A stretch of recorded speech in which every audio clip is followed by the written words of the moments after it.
La lengua entonces es un órgano musculoso que presenta este septum o tabique en la línea media, que lo va a dividir en una mitad derecha y mitad izquierda, que son simétricas y especulares, digamos, son como imágenes de espejo. Entonces acá, si hacemos un corte de la lengua, vamos a ver que su parte interior está formada por músculos, esto, todo lo que estamos viendo acá son ramos musculares, y su parte exterior está formada por un epitelio, y es donde vamos a encontrar las distintas papilas, que pueden ser, como decíamos, gustativas o táctiles. En este tejido conectivo que está formando parte de la lengua, lo que forma todo este tejido, que este septum se inserta en el hueso hyoides por detrás, es decir, que están unidos a algo,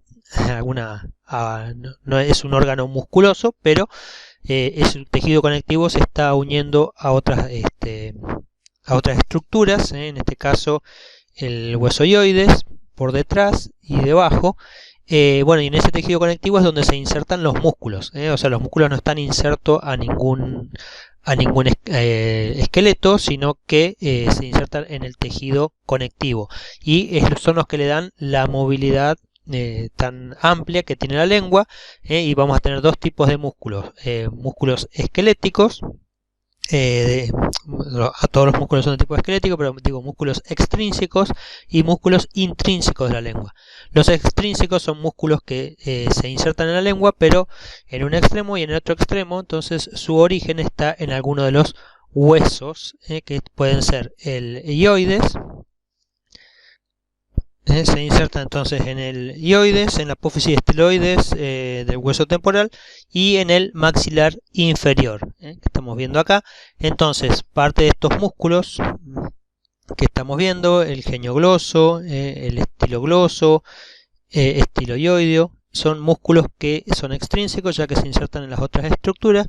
Y después tenemos algunos músculos intrínsecos. Los extrínsecos permiten el movimiento de la lengua hacia afuera, hacia los lados, y tienen que ver entonces con durante la masticación y la deglución. Y luego tenemos los músculos intrínsecos que se insertan, o sea, que van de lado a lado en la lengua, permitiendo movimientos de la lengua durante el habla, por ejemplo. O sea, modifican la forma y el tamaño de la lengua, entonces permiten el habla y también colaboran en la deglución. Dentro de estos músculos intrínsecos tenemos el longitudinal superior, longitudinal inferior, el vertical y el transverso. Acá tenemos el longitudinal superior, como se extiende de adelante hacia atrás de la lengua. Y uno, porque por ahí no prestamos atención, pero durante el habla, o cuando hablamos por ahí en otro idioma, vemos que la lengua la tenemos que mover en distintas posiciones. Entonces ahí es donde uno nota el funcionamiento de estos músculos cuando hay que entonar de una determinada letra, la R, la S. Vamos a ver que movemos la lengua no solamente hacia afuera, hacia adelante, hacia atrás, sino que también movemos la lengua en sí, la forma de la lengua, y ahí participan los músculos intrínsecos. Por eso son tan importantes para el habla y la pronunciación. En el epitelio o en la mucosa de la lengua vamos a encontrar, como decimos, las distintas papilas gustativas ordenadas. Bueno, eso ya hemos visto cuando vimos el capítulo de sentidos especiales. Pero acá entonces, en esas papilas gustativas es donde se ubica el sentido del gusto, uno de los sentidos especiales que conecta entonces, que tiene los quimioreceptores de la lengua con potenciales de acción que van hacia el cerebro y nos permiten distinguir los distintos sabores que hay, esos 5 sabores básicos. Bien, a continuación entonces siguen las glándulas salivales. Bien, las glándulas salivales son glándulas exócrinas, es decir, que vuelcan su contenido dentro de un conducto y esa secreción llega a la cavidad bucal a través de ese conducto. Vamos a ver que existen tres pares de glándulas salivales: las parótidas, que son las mayores, las más grandes, ubicadas detrás de la oreja, a la altura de la oreja, por detrás, entre lo que va entre la piel y el músculo macetero, y tiene el conducto que vuelca su contenido dentro de la cavidad bucal, que bueno, es la saliva. Luego tenemos las glándulas sublinguales y las submandibulares, ubicadas una por detrás de la lengua, y otra por debajo de la lengua, que ahí tenemos la sublingual y la submandibular. Todas estas tienen conductos que vuelcan en el piso de la lengua, y otras que abre a la altura de los frenillos, la sublingual. Acá tenemos el orificio de la submandibular, perdón, sublingual. No, la sublingual vuelca en el piso de la boca. Esta también, pero a los costados de los frenillos, donde es evidente los dos conductos que vuelcan su contenido.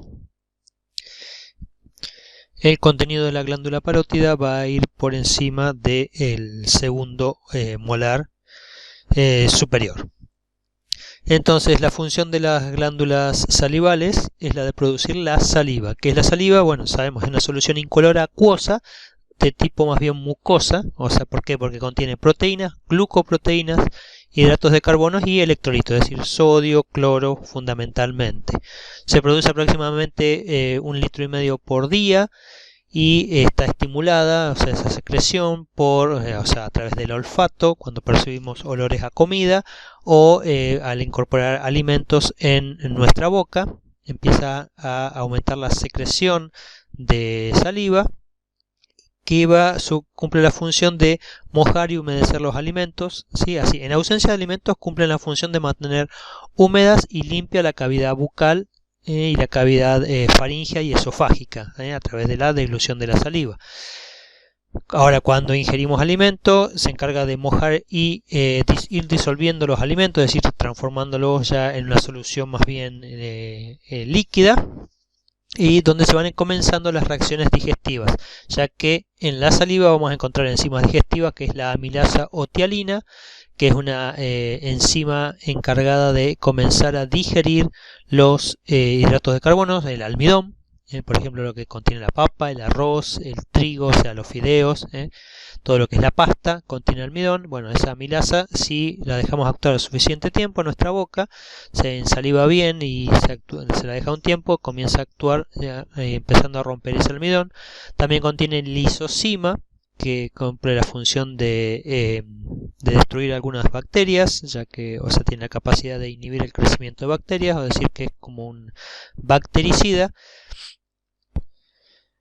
Por otro lado, la función del moco, que se es secretado fundamentalmente por las glándulas submandibular y sublingual, tienen la función de lubricar las paredes, ¿sí?, de la cavidad bucal, cavidad faríngea y del esófago, de manera tal de que el alimento al pasar no roce y dañe el tejido, la mucosa. Bien, el diente o los dientes es otro órgano accesorio del sistema digestivo.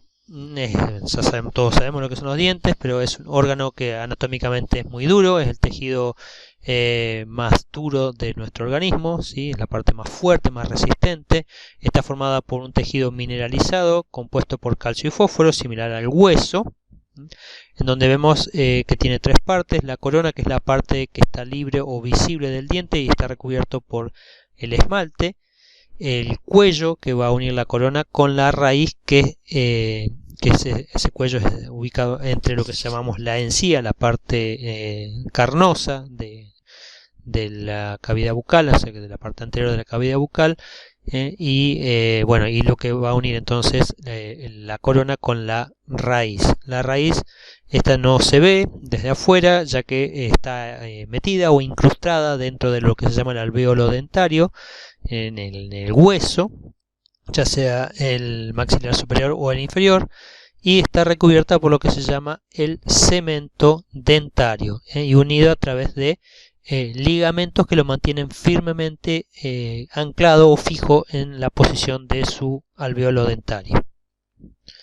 La estructura básica del hueso es lo que se llama la dentina, que lo que decíamos es una estructura, o sea, es un tejido conectivo que se calcifica y le da una forma y rigidez.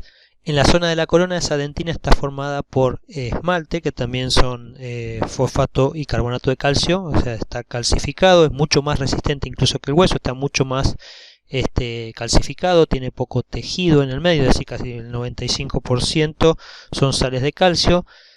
mucho más que en el hueso, mientras que la dentina es aproximadamente el 70%. En un hueso es más baja esta cantidad de calcio y fosfatos.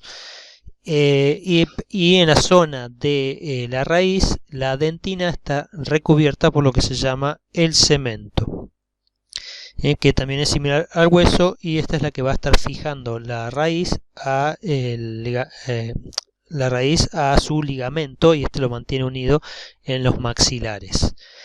Por dentro entonces de los dientes vamos a encontrar lo que es la cavidad pulpar, en donde ingresan nervios y vasos sanguíneos que nutren las células que están formando parte de lo que es la dentina. En los seres humanos vamos a tener dos conjuntos de piezas dentarias, es decir, dos denticiones, una dentición temporal, que se la llama también dentición caduca o dentición decidua, o también lo que van a ser los dientes de leche, y otra dentición definitiva o dentición permanente. Tenemos, cuando vamos a analizar, uno dice, bueno, la dentición temporal son 20 dientes que salen durante la primera infancia, pero que luego son reemplazados por la dentición definitiva, es decir, cuando se nos caen los dientes de leche y aparecen los dientes definitivos, ¿sí? Pero bueno, esos dientes de leche son 20. En cambio, los dientes definitivos son más. Fíjense que tenemos 8 incisivos, 4 caninos, 8 premolares y 12 molares, lo cual nos da, fíjense, 8 más 4, 12, más 12, 24, 32 dientes definitivos o dientes permanentes, que están separados de esta manera. Entonces, incisivo 8, 4 arriba, 4 abajo, luego vienen caninos, 2 arriba, 2 abajo, premolares 2 arriba, 2 abajo, y molares 3 arriba y 3 abajo, entre los cuales vamos a encontrar el primer molar, el segundo molar y el tercer molar, que estamos viendo acá, que la última es las muelas de juicio, que se dice. Entonces, fíjense que entonces acá tenemos la estructura de la boca, la lengua, el frenillo lingual, habíamos visto los orificios de las glándulas submandibulares, la encía que está recubriendo la raíz de los dientes. Luego tenemos la zona del vestíbulo, entre los labios y las encías y los dientes. Los dientes, acá tenemos los 4 incisivos, entre 4 y 4, 8. Los 2 caninos, 2 arriba, 2 abajo, hacen 4. 2 premolares, después de los caninos, y 3 molares. Tenemos la lengua, acá vemos lo que es la zona de las amígdalas, lo que se llama el istmo de las fauces, que es esta zona, la úvula, paladar blando, constituido por ese tejido muscular, el paladar duro, que es formado por hueso, todo esto recubierto por epitelio, bueno, encías, los frenillos labiales, que también son repliegues de este tejido carnoso que son los labios, tanto superior como inferior, vamos a encontrar. Bueno, acá tenemos labio superior levantado, labio inferior levantado. Entonces, esto es todas las estructuras de la boca junto con sus órganos anexos o estructuras anexas, que son los dientes y la lengua, y bueno, acá no estamos viendo, pero también las glándulas salivales. Bueno, acá tenemos el arco palatofaringio, entre el paladar y la faringe, que forman este arco, y esto es lo que se llama el istmo de la fauce, la parte posterior de la boca. Bien, si bien ya bastante sabemos y hemos hablado, tenemos que definir qué funciones cumple la boca y los órganos accesorios de la boca. Cumplen la función, bueno, de la masticación, o sea, gracias a que se mueve la mandíbula, entonces, y a los dientes se produce entonces lo que es el trituramiento o el tratamiento mecánico, que vamos comenzando a romper los alimentos para hacerlos más accesibles a toda esa a las enzimas digestivas, o sea, que todo se ponga en contacto. Contribuye, o sea, cumple la función de salivar, entonces a través de las glándulas salivales que genera la saliva, es el primer jugo digestivo que se va a encontrar con el alimento, y comienza a hacer una degradación química de los alimentos a través de la amilasa salival, que va rompiendo el almidón, los hidratos de carbono, esa macromolécula de los glúcidos. También participa en el sentido del gusto, entonces acá encontramos los receptores sensoriales del gusto, en la lengua fundamentalmente, en las llamadas papilas gustativas, aunque otra parte también está en la faringe. participa en el habla porque en la boca vamos a encontrar las estructuras que modifican el sonido que se produce en la laringe. Acordémonos que la laringe produce un sonido, pero este a su vez es modulado tanto en parte en la nariz como en la boca. Entonces gracias a producen esa voz articulada gracias a esas cavidades especiales que presenta en la cavidad bucal.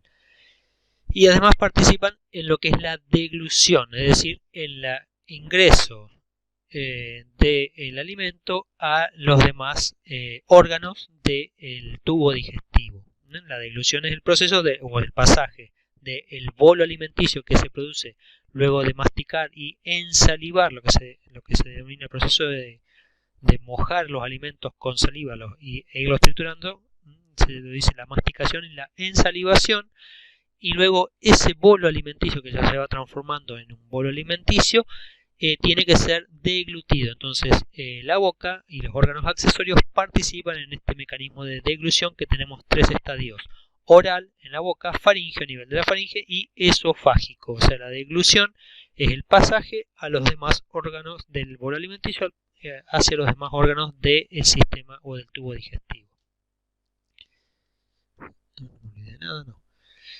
Entonces, la faringe habíamos visto que es el siguiente órgano que participa entonces en el tubo digestivo, y es un conducto que tiene forma de embudo. Ya lo hemos visto cuando vimos las vías respiratorias, sobre todo las vías respiratorias altas. Se encuentra por delante de la columna vertebral en la parte superior del cuello, delante de la columna vertebral, y conecta lo que es la nariz o la cavidad nasal con lo que va la tráquea, y la boca, la cavidad bucal, con el esófago, que está por detrás de la tráquea, por delante de las vértebras y por detrás de la tráquea. O sea, esto en este caso es el esófago. Teníamos, por lo tanto, este es un órgano que forma parte tanto del aparato digestivo como del aparato respiratorio. Cumple funciones respiratorias y funciones digestivas. Acá se divide típicamente en tres regiones. Habíamos dicho la nasofaringe, la orofaringe y la laringofaringe. Si no recordamos bien su forma y sus funciones, lo repasamos yendo a la parte de vías respiratorias. Pero fundamentalmente es un órgano de tipo muscular. No participa ni cartílago ni otro tipo de estructura, sino que es un órgano muscular recubierto de mucosa en su parte interior. Tiene este órgano, si lo cortamos, vamos a ver que tiene tres túnicas o tres capas de afuera hacia adentro.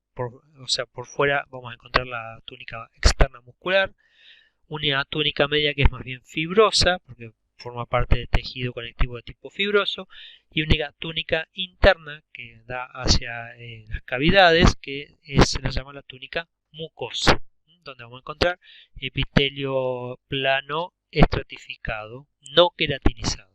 Un epitelio resistente. ¿Por qué? Porque resiste la temperatura de los alimentos, así como el rozamiento que producen, o sea, el desgaste que se produce por rozamiento de los alimentos cuando atraviesan la faringe. Acá vemos entonces el corto sagital de las cavidades, donde podemos distinguir acá la nasofaringe, la orofaringe, en donde vamos a encontrar la amígdala lingual, y por debajo tenemos la laringofaringe. En esta zona, entonces acá tenemos la tráquea, esta zona es la laringofaringe, y por debajo tenemos la laringe, en donde tenemos las cuerdas vocales y los cartílagos, que uno de ellos forma la nuez de Adán. Acá tenemos el hueso hioides, ese hueso que no articula con ningún otro. Y por detrás entonces se continúa, en este que estamos viendo, el tubo digestivo, el esófago, que es un órgano también muscular, pero más bien de tipo colapsable. Entonces acá vemos el istmo de la fauce, constituido por la parte posterior de la boca, o sea que ese es el punto de conexión entre la cavidad bucal o la boca propiamente dicha, donde tenemos la lengua, y la orofaringe. Acá en esta zona tenemos la úvula. Esto es el paladar blando, que tiene parte es muscular, paladar duro. Estas dos estructuras del paladar duro y el paladar blando separan la cavidad bucal de la cavidad nasal. Fíjense que en la faringe también tenemos la desembocadura de las trompas de Eustaquio.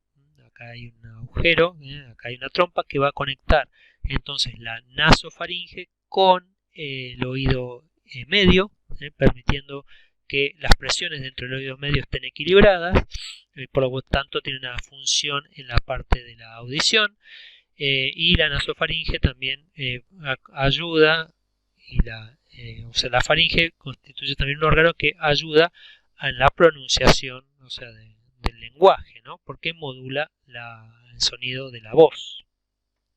Acá tenemos la epiglotis en la parte posterior de la lengua, que también está formando parte, ¿no?, de la laringe, que durante la deglución va a cerrar el conducto de la laringe, para que permitir que el alimento pase hacia el esófago y no hacia la tráquea, hacia las vías aéreas ya más inferiores. Bien, ¿cuáles son las funciones? Entonces tiene una función en la respiración, la faringe, a través de su nasofaringe, en la fonación, ya que ayuda a modular los sonidos, habíamos dicho, interviene en la audición a través de el correcto regulación de la presión dentro del oído medio, también ahí repasemos un poco lo que es audición. Tiene funciones gustativas, ya que en la parte posterior de la lengua y en esta zona de la orofaringe también vamos a encontrar algunas papilas gustativas, es decir que cumple funciones en la percepción del gusto, y además participa en el proceso de la deglución, o sea que es el pasaje de el bolo alimenticio, esa bola de alimento mezclada con saliva, alimento triturado mezclada con saliva, en ese proceso de deglución, que es el pasaje de los alimentos o del bolo alimenticio hacia el esófago. Volvemos a recordar que la deglución se divide en tres fases: en una fase oral, en una fase faríngea y en una fase esofágica. Entonces esa deglución, que tiene estas tres fases, la oral, también se la llama la fase voluntaria, es decir, es el movimiento o la formación del bolo alimenticio con la ayuda en la cavidad bucal, como estamos viendo acá. Entonces, antes de la deglución, durante esta fase oral o voluntaria, el bolo alimenticio es generado a través de la masticación y de la ensalivación y enviado a la parte posterior de la lengua, o de la cavidad bucal, hacia el istmo de las fauces, y esto lo realiza la lengua a través de esa elevación que va haciendo. Entonces, el objetivo de esto es enviar el bolo alimenticio de manera voluntaria hacia lo que es la bucofaringe. Cuando el bolo alimenticio ingresa en la bucofaringe, se pasa a la segunda fase, que es la fase faríngea de la deglución. Ya que estamos haciendo la deglución, y acá ya empieza a ser un proceso involuntario. Entonces, el ingreso del bolo alimenticio en la bucofaringe genera respuestas reflejas, digamos, inconscientes, por eso se dice que es involuntario, ya que acá se envían señales o impulsos al centro de la deglución, que está ubicada en el bulbo raquídeo y la protuberancia inferior. Es decir, que hay señales que van hacia esas zonas del centro de la deglución, y de ahí entonces regresa información motora. ¿Para qué? Para que por un lado el paladar blando se contraiga junto con la úvula, con lo cual van a cerrar el paso de ese bolo alimenticio hacia la nasofaringe y la cavidad nasal, y por otro lado el cierre de la epiglotis, que va a cerrar el paso hacia la laringe. De esta manera el bolo alimenticio va a pasar de la bucofaringe o de la orofaringe hacia la laringofaringe, y de ahí va a ingresar hacia el esófago, ingresando entonces en la tercera etapa de la deglución, que es la etapa esofágica, ¿sí? Entonces hasta acá vimos etapa oral, que es voluntaria, y la etapa faríngea, que es involuntaria. Entonces, en esa etapa faríngea, el ingreso del bolo alimenticio o la presencia del bolo alimenticio en la zona de la bucofaringe genera el envío de señales hacia el centro de la deglución, que va a generar entonces como les digo, el movimiento del paladar blando hacia arriba y de la epiglotis hacia abajo, cerrando entonces la la nasofaringe y la laringofaringe. Entonces, o la zona de la laringe, perdón, el ingreso, y que el bolo alimenticio vaya hacia la laringofaringe y de ahí ingrese en el esófago. Bien, entonces, ¿qué es el esófago? El esófago es el siguiente órgano en el orden en que viene el tubo digestivo. Luego de la faringe vamos a encontrar el esófago. Y este es un tubo de unos 25 a 30 centímetros que va desde la parte superior del cuello hasta la parte inferior, o sea, atraviesa toda la cavidad torácica, atraviesa el diafragma y se va a comunicar con el estómago. O sea, es el tubo que conecta lo que es la boca con el estómago, el siguiente órgano. Entonces, está ubicado en el mediastino, en la zona media posterior, donde atravesamos el diafragma, y su función fundamentalmente es el paso de los alimentos desde faringe hacia estómago. O sea, es un órgano que cumple una función de conector, digamos, ¿sí? Conecta. En la histología del esófago vamos a encontrar que tiene una mucosa formada por epitelio pavimentoso estratificado, es decir, un epitelio plano que se estratifica en varias capas, quiero decir. Tenemos una submucosa, o sea, la mucosa tiene un epitelio pavimentoso estratificado, como habíamos visto, una lámina propia de tejido conectivo areolar y una capa muscular de la mucosa, muscularis mucosae, que es capa delgada de tejido muscular. Luego por debajo tenemos la submucosa y luego la capa muscular, que como ven es bastante fuerte. Esta capa muscular tiene la característica que en el tercio superior es tejido muscular esquelético, es decir, voluntario, que en la capa media ya se va transformando en un tejido conectivo, una mezcla entre tejido conectivo esquelético y liso, y ya en el último tercio inferior está formada por tejido conectivo liso involuntario, es decir, hay una transición entre tejido esquelético voluntario y tejido liso involuntario. Y eso va a llevar a que tengamos en la parte superior ensanchamientos de la capa muscular de tejido esquelético que forman lo que es un esfínter propiamente dicho, o sea que se va a cerrar, mantiene un tono, mantiene cerrada la luz o el ingreso al esófago en la parte superior, y en la parte inferior también tenemos un ensanchamiento del músculo liso antes de la entrada del estómago bastante extensa, de entre 1 y 2 centímetros de largo, que va a formar también, o sea, va a mantener cerrada la luz del esófago de manera tal que, y esto es muy importante, ya que evita que el contenido del estómago fluya o vaya hacia el esófago, perdón, con lo cual lo podría dañar. Recordemos que ya en el estómago hay un medio muy ácido y ese ácido podría llegar a dañar el epitelio o la mucosa del esófago. También acá en la capa submucosa hay presencia de varias glándulas mucosas que van a secretar moco hacia la luz del esófago, hacia esta parte abierta, ayudando a lubricar el bolo alimenticio para que pase correctamente, ¿sí? Y no dañe el tejido epitelial. La capa muscular del esófago ayuda, genera los movimientos coordinados entre contracción contracción de la capa circular y de la capa longitudinal, de manera tal que va generando anillos de constricción a distintas alturas del esófago, de manera tal que haya lo que se llama el peristaltismo esofágico, permitiendo el movimiento del bolo alimenticio de la parte superior del esófago hacia el estómago, o sea que avance el bolo alimenticio más allá de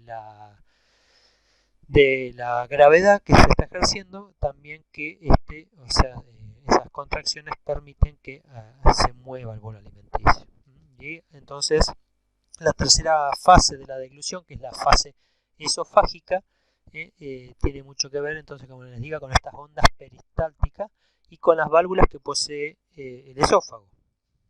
Bien, entonces para que ingrese el bolo alimenticio al esófago, primero se tiene que relajar, ¿sí?, el esfínter esofágico superior, que es el que está formando la división de la faringe y del esófago. O sea, acá no es que hay ninguna proyección, sino que la capa muscular está ensanchada y ese ensanchamiento se genera un mayor fuerza de cierre de la luz del esófago. Entonces eso es lo que se llama el esfínter superior, que está formado, como decíamos, por músculo esquelético o estriado, y una vez que pasa hacia, o sea, se relaja ese esfínter, se inicia la fase esofágica de la deglución. Entonces, a través de los movimientos de las ondas peristálticas, en las cuales vemos como los músculos circulares se van contrayendo por detrás del bolo alimenticio, mientras los longitudinales también se contraen, de manera que se acorta un poco el largo de este músculo, más la contracción de los músculos circulares, genera el avance del bolo alimenticio a través de la luz de este conducto, que a su vez está lubricado, ¿no?, por ese moco que generan las paredes y el que trae la humedad que trae el mismo bolo alimenticio, hasta llegar a la parte inferior del esófago, donde se va a encontrar con el esfínter esofágico inferior, también llamado cardias, esta zona inferior, la zona más baja del esófago que se une al estómago. Es ese esfínter que, bueno, cuando no se cierra correctamente y está medio relajado, permite reflujo o paso del contenido intestinal hacia el esófago, generando daño en la mucosa. Si no, se dice, no es un esfínter anatómico, sino que es un ensanchamiento de las capas musculares. Es un músculo liso, es el responsable entonces de separar el esófago del estómago. Bueno, cuando entonces decimos se relaja el esfínter superior, puede ingresar el bolo alimenticio en el esófago, y luego a través de las ondas peristálticas que se van generando por la presencia y la distensión de las paredes del esófago, esa genera una activación de reflejos para que las fibras musculares se vayan contrayendo y ahí permitan avanzar el bolo alimenticio hasta llegar al estómago. Cuando se relaja el esfínter esofágico inferior, el cardias, entonces ahí se permite el pasaje del bolo alimenticio hacia la luz del estómago. Entonces, luego de que pase el bolo alimenticio, este esfínter se cierra rápidamente, es decir, se recupera el tono para que no haya reflujo gastroesofágico, es decir, parte del contenido del estómago pase al esófago. El siguiente órgano del tubo digestivo en orden descendente, o siguiendo la continuidad del tubo digestivo, luego del esófago continúa el estómago. El estómago, sabemos todo, dice, bueno, sirve para la digestión, ¿sí? Pero sirve para una parte de la digestión, pero no para la absorción. Entonces tenemos que comprender cómo es que se produce esa, o cómo se continúa la digestión que ya viene iniciándose a través del bolo alimenticio que masticamos y que deglutimos, que viene circulando por el esófago y entra en el estómago. Entonces se dice que es una dilatación del tubo digestivo, tiene esta forma de J, como vemos acá, ¿sí? Entonces acá tenemos el esfínter y la primera zona del estómago, que también se la llama el cardias, ¿sí? Bueno, yo por ahí le digo el cardias a este esfínter. Algunos autores consideran que el esfínter más esta zona se lo llama el esfínter del cardias, ¿sí? Pero también el estómago tiene esta zona del estómago, se llama el cardias, la primera zona que está en contacto con el esófago, ¿sí? Esa zona es la zona del cardias. Tiene esta forma de J, fíjense que acá viene el esófago, luego está toda la zona de la luz del estómago en sí, y ahora vamos a ver cómo se lo divide. Lo encontramos debajo del diafragma, en la cavidad abdominal, está ubicado debajo del diafragma, y está conectando el esófago con esta primera parte del intestino delgado, que es lo que se llama el duodeno, es decir, acá viene esófago, todo el estómago, el alimento ingresa, es almacenado y digerido en esta zona y luego pasa hacia el intestino delgado, hacia esa primera porción que se llama el duodeno, que es donde continúa con la digestión y la absorción de los nutrientes. Entonces vamos a ver que su posición, como nos dice, y su tamaño se está modificando de forma continua. ¿Por qué? Porque el estómago tiene movimientos peristálticos intensos, vigorosos, de manera tal que esta forma que tiene está cambiando constantemente, y además va a depender de si está vacío o está lleno, es decir, si han ingresado alimentos. Recordemos que también una de sus funciones es como servir de reservorio de alimento mientras se está digiriendo, para que no se sature el sistema de absorción del intestino delgado, es decir, que almacena por un tiempo el alimento y lo va alargando de a poco hacia el intestino delgado, de manera tal que también puede distenderse al ingerir alimentos, o a veces también acumular gases, sobre todo en esta zona superior.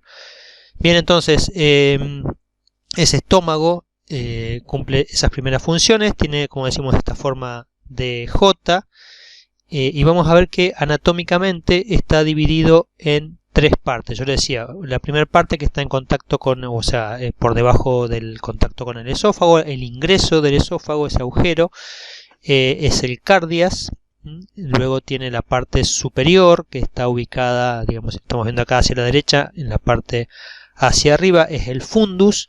Luego viene lo que es el cuerpo, la parte principal del órgano, esta parte más ensanchada, que tiene esta curvatura mayor y una curvatura menor. La curvatura mayor siempre ubicada a la derecha, que es mucho más grande que la curvatura menor desde ya, ya que uno es el borde exterior, o en este caso sería el borde izquierdo y este sería el borde derecho. Y la parte inferior y más angosta se la llama la región pilórica, que está dividido en tres zonas, como vemos. El antro pilórico, esta primera adelgazamiento, luego viene el canal pilórico, que concluye en el píloro, que viene a ser o a formar un esfínter entre lo que es el estómago y el duodeno. Es decir, que este esfínter suele estar cerrado, y solo se abre cada tanto para permitir el paso de ya ahora no es bolo alimenticio, sino que es el quimo, la siguiente etapa de la digestión. Es decir, una vez que se ha procesado acá con los jugos gástricos el bolo alimenticio, ya se transforma en quimo, y ese quimo va pasando de a poco hacia el duodeno a través de la zona del píloro, es decir, pasando por el antro pilórico, canal pilórico y finalmente por la última zona, que es el píloro, en donde está contenido el esfínter pilórico. Cuando el estómago está vacío, vamos a ver que la mucosa, la parte más interna de la luz, se va a formar, o sea, se generan estos pliegues que son muy numerosos, o sea, ya que es como que, o sea, el estómago al vaciarse todo, la mucosa se repliega, y cuando se llena esa mucosa se extiende más, o sea, queda formada como esta zona toda plegada. Bien, entonces esto en cuanto a la anatomía del estómago, así tiene forma de J y está formada por cuatro partes: el cardias, el fundus, el cuerpo, la parte principal, y el píloro, que está formado por el antro pilórico, canal pilórico y el píloro en sí, que concluye en el esfínter pilórico. Entonces, en cuanto a la histología del estómago, vamos a ver que está formada por su mucosa. Espera, ahora se me perdió. Bueno, pero esta mucosa, que es la que mostramos acá, también está formada, como en los otros casos, por una capa, o sea, de tejido, de epitelio, perdón, de células cilíndricas simples, que como vemos acá, vamos a ver que está formada fundamentalmente por un revestimiento y agujeros que constituyen las entradas a lo que son las glándulas gástricas, ¿sí? Son canales o el conducto de la glándula gástrica, que es lo que estamos viendo acá, y en el fondo de estos conductos encontramos las glándulas gástricas. Es decir, que si nosotros vemos la superficie de la mucosa, vemos que está tapizada por células mucosas superficiales, que se llaman, todas estas que vemos acá y las que vamos a encontrar en esta parte, y que esa superficie se vamos a encontrar invaginaciones, entradas, agujeros sobre esa superficie, que se insertan o se introducen dentro de lo que es la lámina propia, que estamos viendo acá en amarillo, para formar lo que son las glándulas gástricas, ¿sí? Entonces, estos agujeros, que se los llama las... acá no lo encontraba, perdón, que se los llama las criptas gástricas, ¿sí? Entonces, estos agujeros, esta parte de la entrada, son las criptas gástricas, que es el conducto que va a conducir a las glándulas gástricas. En esta zona entonces tenemos las células mucosas de la superficie y por dentro las células mucosas del conducto. Entonces ahí hay dos tipos de células mucosas y ya en las glándulas vamos a encontrar las células secretoras, que son glándulas de tipo exócrinas, ya que vuelcan su contenido a un conducto, y este conducto, las secreciones van a salir luego a la luz del estómago. Entonces, la mucosa del estómago está constituido por este epitelio cilíndrico simple con las criptas gástricas y las glándulas gástricas. Luego vemos su lámina propia, en la cual se vamos a encontrar localizadas allí las glándulas gástricas, y por debajo de esta, terminando la que es la capa de la mucosa, la muscularis mucosae, o las células muscular de la mucosa. Por debajo encontramos la submucosa, formada por también tejido conectivo areolar con numerosos vasos sanguíneos y linfáticos que están ingresando, así como inervación, que atraviesan de la submucosa hasta la lámina propia para nutrir y generar todo el sustento metabólico que necesita el estómago, que va a secretar hormonas, además de enzimas digestivas y el ácido clorhídrico, lo cual requiere un alto consumo de energía, este proceso. Por debajo, bueno, de la submucosa vamos a encontrar la capa muscular, que tiene una particularidad: en el estómago está constituido, en vez de 2 capas de músculo, está constituido por 3 capas de músculo. Vamos a ver que tiene una capa de músculo longitudinal, una circular, y también hay una capa muscular oblicua. O sea, acá tenemos, esta es la longitudinal, que va a lo largo, esta es la circular, que forma anillos, y esta es una capa muscular oblicua, o sea, atravesada entre las dos, cruzada de esta manera. Entonces el tejido estomacal, o sea, las paredes del estómago tienen 3 capas musculares, lo cual le permite una mayor motilidad en muchas direcciones, de manera tal de que se puede mezclar mucho mejor el alimento que queda acá contenido mientras se está digiriendo. Acá tenemos el plexo mientérico entre la capa circular y la capa longitudinal, mientras que el plexo de la submucosa, bueno, está ubicado en esta región, generando también inervación para la zona de las células secretoras que están en la mucosa. Acá también, bueno, vemos algunos nódulos linfáticos que están presentes, es decir, los acúmulos de células del sistema linfático, del sistema de defensa, las vamos a encontrar en la lámina propia, como decimos, ese tejido asociado a las mucosas, proveyendo o generando una defensa en caso de que se rompa alguna parte de este tejido y puedan ingresar microorganismos a nuestro sistema. Teníamos, bueno, entonces, como decimos, parte anatómica, o sea, nosotros vemos estos pliegues, y en cada uno de estos pliegues entonces se observan el epitelio que lo recubre, que va a formar lo que son las criptas gástricas. Y las criptas gástricas son estos agujeritos que son los conductos por los cuales se vuelca el contenido de las glándulas gástricas. Acá estamos viendo entonces en mayor detalle las criptas gástricas. Acá tenemos esta cripta gástrica, donde vamos a encontrar en esta parte externa en la superficie, células mucosas de la superficie, que son las encargadas de secretar un moco. ¿Un moco para qué? Un moco protector, un moco de tipo alcalino para proteger las células que están en esta zona, y lo mismo que las células mucosas del cuello de la cripta gástrica. O sea, la cripta gástrica genera un cuello, y en ese cuello también encontramos células mucosas del cuello que también secretan moco de tipo alcalino para protegerlas del ácido clorhídrico. Ahora, en esta zona ya encontramos, estas son las glándulas gástricas. Fíjense que son de tipo tubular. En este caso hay 2 glándulas con respecto a un conducto secretor. En las glándulas gástricas vamos a encontrar principalmente 3 tipos de células. La célula parietal, que es la célula que tiene esta forma, que se encarga de secretar ácido clorhídrico, y el factor intrínseco, el ácido clorhídrico, que va a acidificar el jugo gástrico. Y el factor intrínseco es un compuesto que se une a la vitamina B12, la protege y es esencial para la absorción de vitamina B12. Si no tenemos secreción de factor intrínseco, hay algunas personas que nacen con este defecto o que tienen anticuerpos contra el factor intrínseco, entonces la persona no puede absorber vitamina B12 y eso puede llevar a problemas neurológicos. Es decir, que la secreción de factor intrínseco por parte de las células parietales de las glándulas gástricas es fundamental y necesario para que se pueda absorber esa vitamina B2.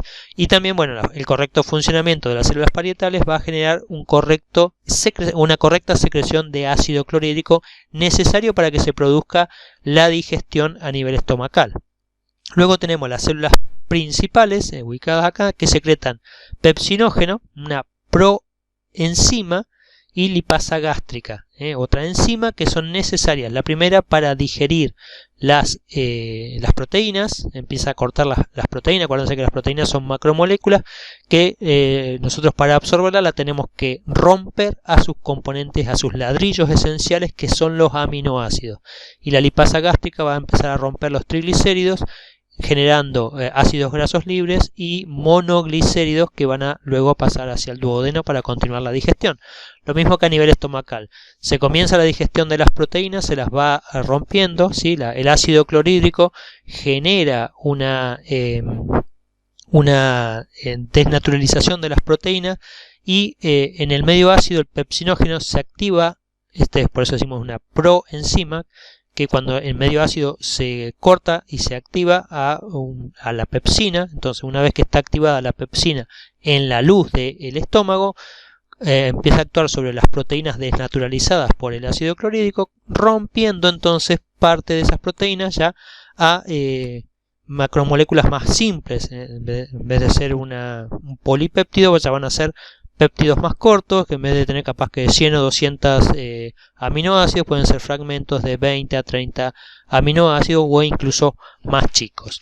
Entonces, esa es la función complementaria entre las células parietales y las células principales que van a generar el jugo gástrico. Por otro lado, también vamos a encontrar células que secretan hormonas, ¿sí? Células endócrinas, que es la célula G, que produce hormonas, por ejemplo la hormona gastrina, que va a estimular a las células principales y a las células parietales, sobre todo para que secreten sus productos, ¿sí? No es que están secretando todo el tiempo, sino que cuando son estimuladas a través de la llegada del bolo alimenticio.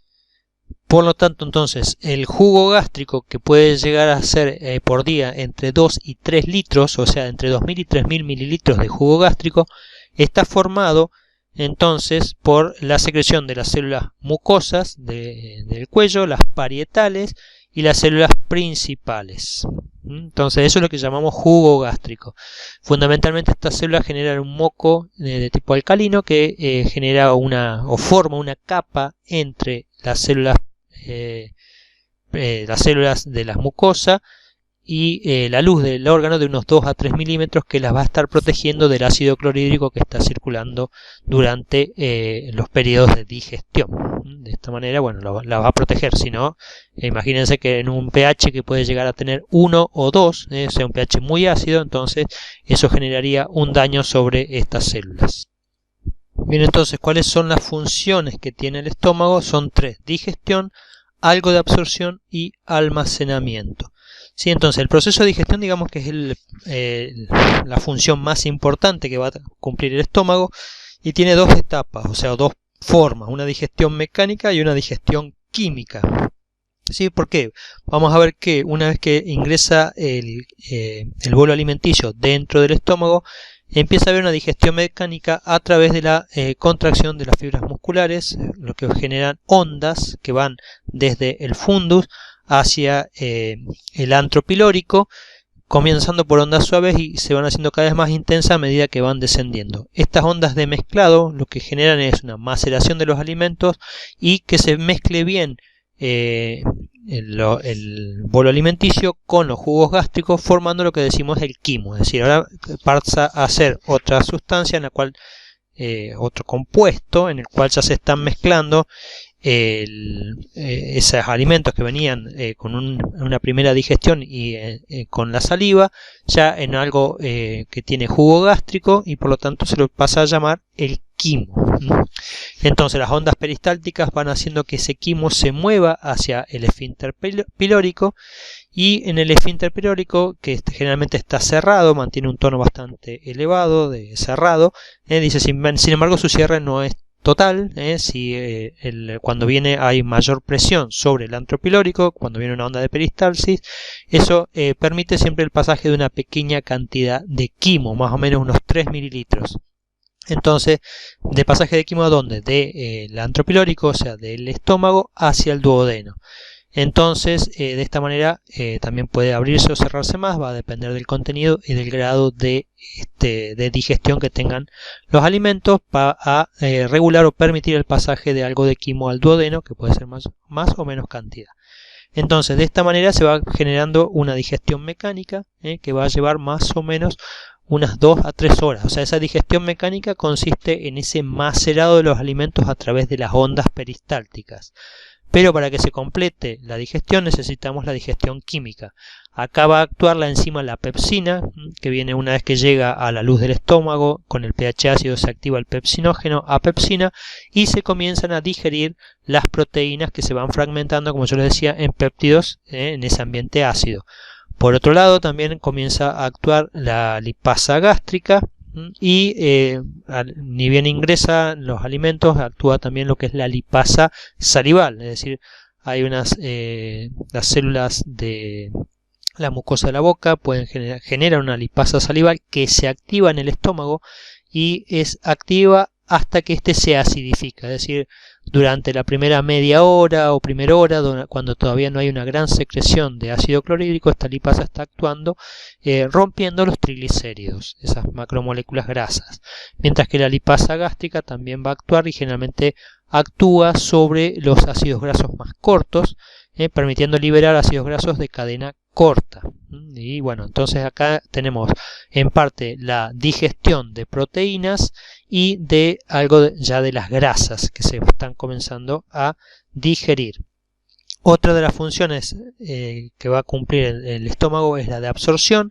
En realidad esta es bastante escasa, no se absorbe demasiado, pero absorbe algo de agua y algo de iones, algunos iones, ácidos grasos de cadena corta, como les decía, algunos fármacos que se ingieren, bueno, y también el alcohol que en parte se va a absorber a nivel de estómago, ¿sí? Por eso el alcohol, o sea, en realidad no es un ácido graso, pero tiene ese grupo oxidrilo, pero puede ser absorbido a nivel estomacal, por eso se absorbe tan rápido en algunos casos el alcohol. Y por eso cuando el estómago está lleno y está funcionando, digamos, está más lleno, es más lenta la absorción del alcohol a este nivel. Y también cumple una función de almacenamiento, es decir, el alimento en parte queda almacenado en el estómago durante una comida sobre todo muy copiosa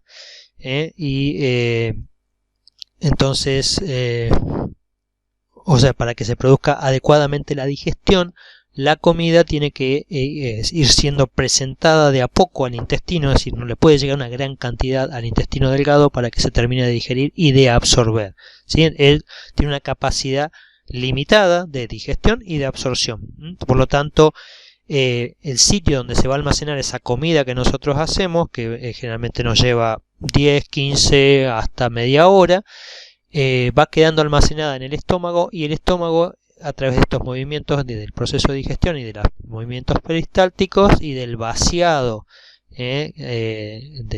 gástrico a través del esfínter pilórico va regulando el vaciado o el movimiento de esa comida hacia el intestino delgado. Entonces, por eso dice que la ingestión de una comida es más rápida que su digestión. La digestión, vamos a ver, en el intestino delgado puede llevar varias horas. En el estómago, entonces, el alimento va a ser almacenado entre 2 y 3 horas dependiendo de la calidad del alimento. Es decir, los alimentos ricos en hidratos de carbono, que no son, como vemos, digeridos de manera especial en el estómago, salen más rápido del estómago, mientras que alimentos que tienen mayor contenido proteico permanecen más tiempo, y si a esto lo combinamos con grasa, esa digestión se hace, o sea, ese tiempo de digestión en el estómago se hace aún mucho más lento, pudiendo durar hasta 3 horas, ¿sí? Bueno, entonces, de esta manera se me cortó la grabación. Bueno, decía, de esta manera terminamos con el tema o la primera parte de sistema digestivo. En la próxima clase vamos a continuar con la segunda parte ya de intestinos y de los glándulas accesorias que nos falta ver, o de los órganos accesorios que nos falta ver.